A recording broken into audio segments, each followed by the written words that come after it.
Hi everyone, welcome back to my channel and welcome to another Makeup Through the Decades video. It's time for the 1960s. I did previously upload a 1950s look, so 1960s is the next one to tackle. And I have flicked up the bottom of my hair to create a bit of a 1960s look. And in terms of jewellery and clothing, this is kind of the best I can do. This is the most 1960s I can make myself, but this video is all about the makeup, so hopefully by the end of it I will look like I belong in the 1960s. Now if you've not seen my 1950s makeup look video, I will tag that right now, and let's get going. Alright, there we go, nice and close. So first things first is primer, and I'm going to be using the Max Factor Smooth Miracle Primer that is in my project pan. It is still going strong.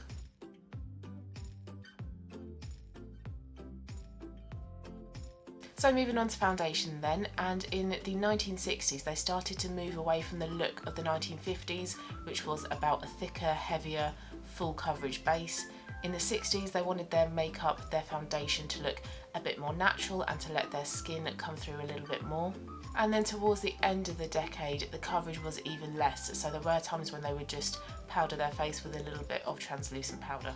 So seeing as the look is quite natural, I'm going to use my Bare Minerals Bare Pro foundation, and I'm going to apply it with a damp sponge as well. I really like the coverage of this and the finish of this, but with a damp sponge it just makes it look more like skin instead of a layer of foundation.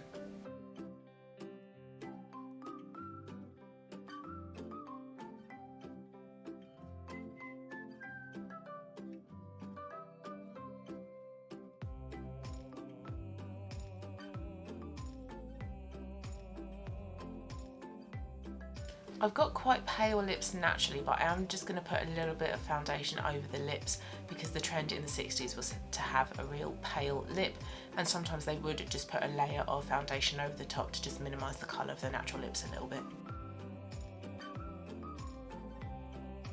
And then concealer next. I'm going to use a more lightweight coverage concealer, and I'm going to use my two Fenty ones. I've got two different shades, so one for underneath my eyes and then other for blemishes. I didn't want to go for anything more full coverage like a Tarte Shape Tape. That suited the look of the 1950s pretty well, but for the 60s I just want something a little bit more breathable. So I use shade 150 underneath my eyes and then 185 for everywhere else.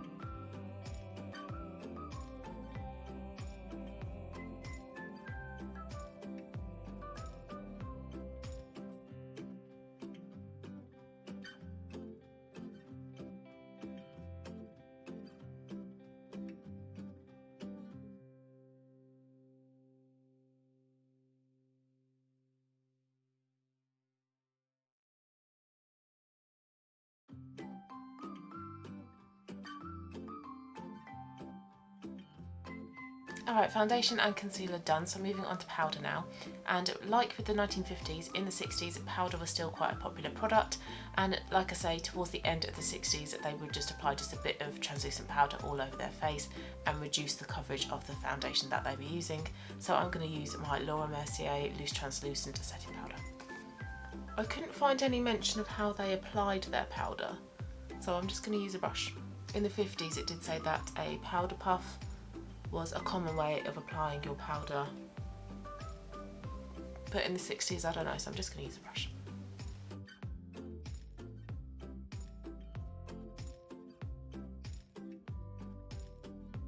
Next I'm using my Urban Decay Primer Potion.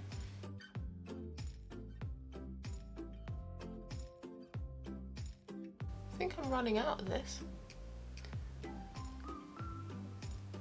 Excuse my nail varnish, by the way, I really need to take it off. I just keep forgetting. And then I go to film and I'm like, oh, my nails, they look awful. Okay, let's do the eyes now. So in the 50s, it was all about a subtle eye and a strong lip. But in the 60s, that trend was reversed. The lips were very pale and the eyes were the focal point. Eyeshadow colours such as whites, greys and blues, all very cool toned, were quite popular, and there was also a trend to match your eyeshadow to your eye colour. Now I have green eyes, but I haven't seen many pictures of green eyeshadow looks from the 60s. Now I have seen a lot of blue, but blue is what I want to do for my 70s look, so I'm going to be using a cool toned purpley grey colour. And I'm going to be dipping into this Bare Minerals eyeshadow palette along with one of my Laura Geller ones. But first of all, I just want to put a colour all over the lid, and I'm going to take this shade called Fortune in the Bare Minerals palette. I just want to neutralise any sort of discoloration on my eye and just provide a bit of a blank canvas. If you've got a white eyeliner, so maybe like a white jumbo eye stick like the NYX one, you can use that all over the lid to create a nice pale base in which your eyeshadows are going to be really vibrant over the top of.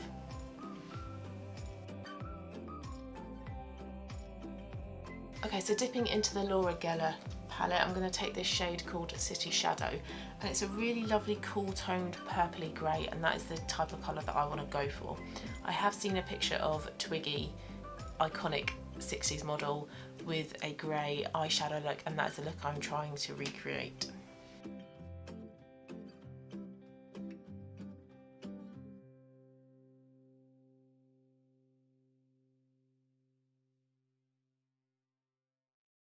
When I think of 1960s makeup, I initially think of Twiggy, of big doe-eyed, lots of lashes, matte cool toned eyeshadows, and then that black line above the crease, and that is what I'm going to try to recreate.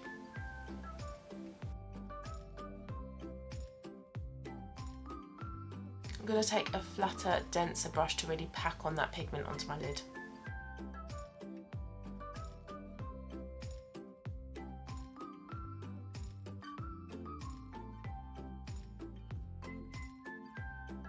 And I'm going to mix it with a bit of Indulge from the Bare Minerals palette and try to make it a bit more grey.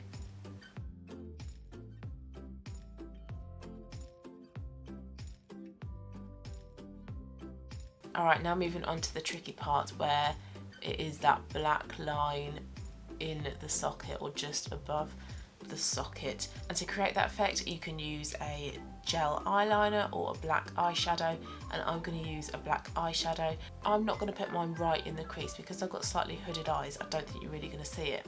I'm just going to try to draw mine slightly above the crease, and I'm going to start off thin and build up to a thicker, bolder line.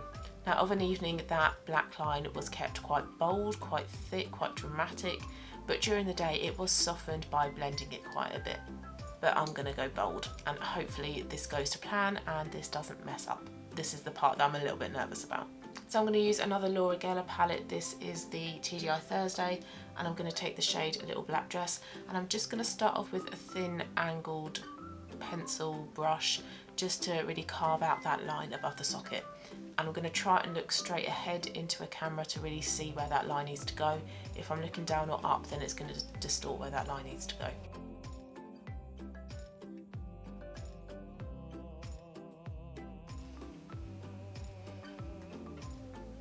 And like with your winged eyeliner in the 1950s video I did, start off with the bad eye on this, because then you can hopefully make it better and match it up easier on your good eye.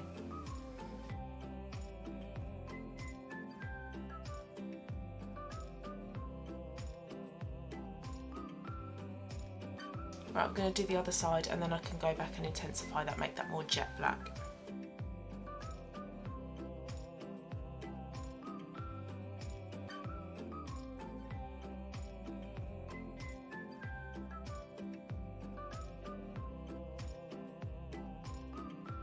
Okay, what I am going to do, and this might go wrong but hopefully it won't, is to go over that line with a black liquid eyeliner, just because I want to get that line really dark. And if I'm going to be building up with black eyeshadow, I might end up making the line too thick, which is not what I want.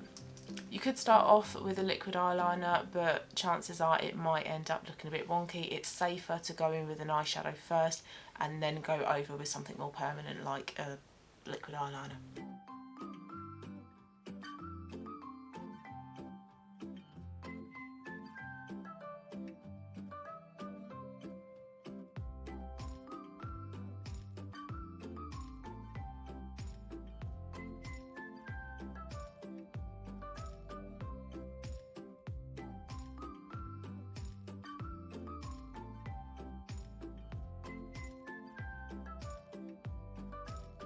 Right, so now I've got that shape, I just want to intensify that line, neaten it up, and I'm going to go back to black eyeshadow, and I'm going to use a setting spray on my brush to really intensify that black eyeshadow pigment.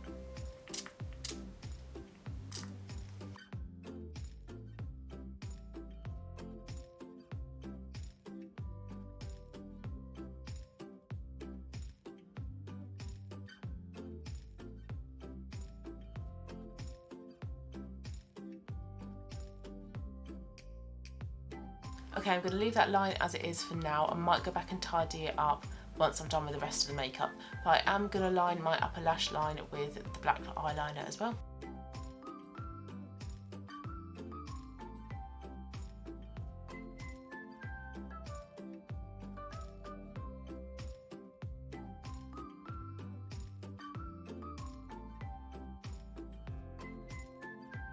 I'm going to put a little bit of that black eyeshadow underneath my lash line as well.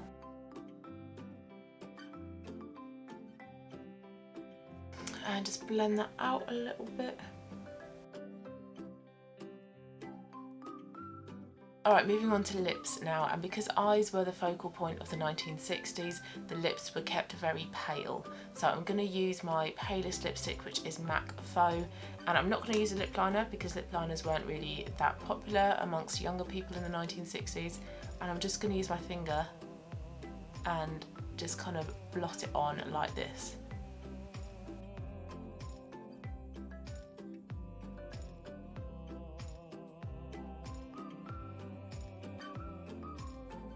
And like with the 1950s, blusher wasn't really that popular.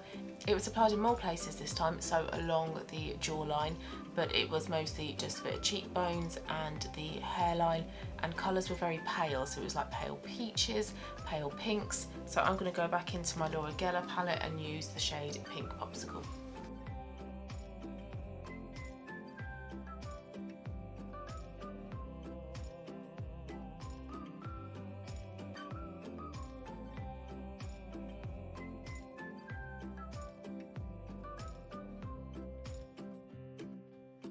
Alright, I think it's time to finish off the eyes then, and then I think we are all done. So with the eyebrows, the look was fairly natural. It was just working with what you've got already. You could go for a stronger brow like Elizabeth Taylor, or more twiggy like where it was just a little bit more natural. So I'm just going to do what I usually do with my brows, which is pencil and then clear brow gel over the top.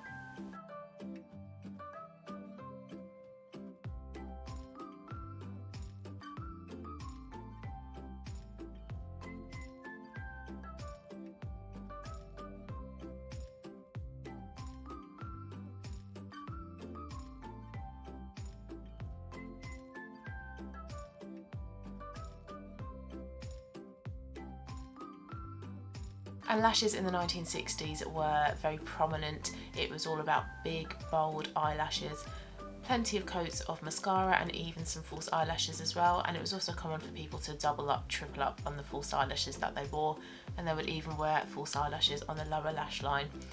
I am going to curl my lashes and use my Lash Surge mascara, and I'm then going to put on my half lashes that I wore in my 1950s makeup video. Ideally, I would have a full set of eyelashes for my top line and then maybe for my lower lash line, but I am on a no-buy, so I don't want to be buying makeup just for a makeup video, and also it's the Easter weekend and it wouldn't arrive in time anyway. So I'm just going to curl them with mascara and then the false eyelashes.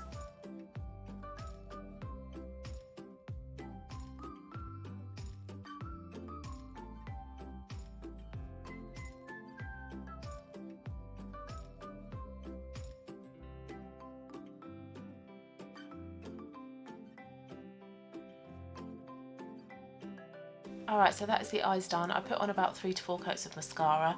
You want a mascara that is going to give you big, clumpy, spidery eyelashes. I also put on those half lashes on the outside, the outer third of my eye as well, and then I lined my waterline with a nude eyeliner just to give that real doe-eyed Bambi effect. I quite like the headband being in. Actually, I think that is a little bit 60s. I'm going to keep that there. So this is the final look. What do you think? Now, I like it. I found doing this black line here on the crease quite difficult. You want to make them even, and I don't have even eyes. This eye is more hooded than this eye, so to get them exact and to get them to look pretty similar was quite difficult. I think it would be easier as well to use a gel eyeliner, but I don't have one, so I used the liquid eyeliner because I wanted a real pure black pigment, and I wasn't convinced that the black eyeshadow was going to be built up enough. But I like how soft everything else is, just a little bit of colour on the lips, a little bit of colour on the cheeks, but the makeup in the 60s was very pale, so it was pale eyeshadow colours, pale lips, pale blush, but it was strong eyeliner and strong lashes. So I think the 1950s look was easier to do than this one just because of this black line there. But overall I quite like it. I feel like this is fairly 1960s-esque. And the flicks in my hair are still there slightly. They are still flicky. Zoom you out a little bit more so you can actually see that. Alright, so I hope you enjoyed that video. If you did, please give it a thumbs up. I enjoyed filming this one as well, and it was really interesting to do the research and figure out what were the trends in the 1950s and in the 1960s. And I'm excited to do my 1970s one soon, so keep an eye out for that one. So I hope you enjoy the rest of your day. If you're not already subscribed, I'd love it if you would as well. And I will see you again soon in my next video. Thank you so much for watching. Bye.